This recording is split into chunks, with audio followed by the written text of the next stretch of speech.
Fasting ఉండాలనుకుంటున్నాను, fasting ఉండమంటారా? మాకు పనులు ఉన్నాయి, ఉద్యోగాలు ఉన్నాయి, కుటుంబాలు ఉన్నాయి, ఇవన్నీ ఉన్నాయి. How do we do it? నేను ఒకటే సలహా ఇచ్చాను, మీరు ఉపవాసం ఉంటారో లేదో మీ ఇష్టం అండి.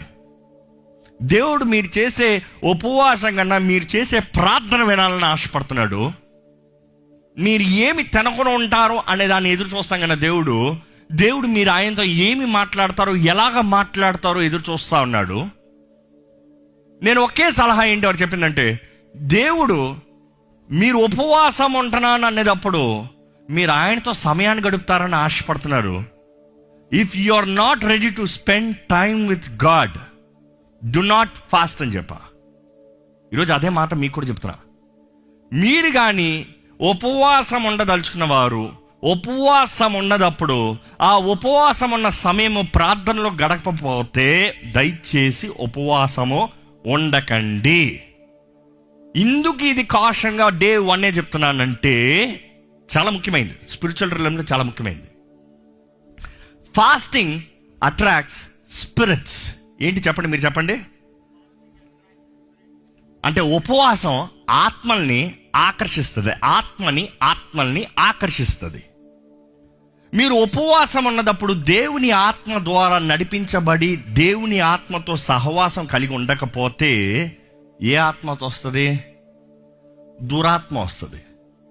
నాకు తెలిసి చాలామంది ఉపవాసం ఉంటానని ఉపవాసం ఉండి ఆ ఉపవాసాలు అయ్యేటప్పటికి దురాత్మ ద్వారా పట్టి పీడించబడిన వారిని చాలామంది చరిత్రను చూసా. So I'm cautioning you day 1, if you are fasting, humble down and ప్రే.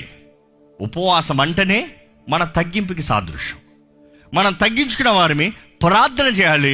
తగ్గించుకున్న వారిని పనులు చేసుకుంటూ, టీవీలు చూసుకుంటూ, సొంత ఆశల్లో, సొంత కేకుల్లో పేరుకి నేను అన్నం తినట్లేదు, నేను ఫాస్టింగ్ అంటాం వలన మేక్స్ నో సెన్స్.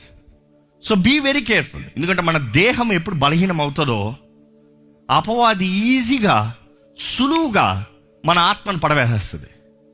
అన్నం తినవాడికి ఓపిక ఉండదు.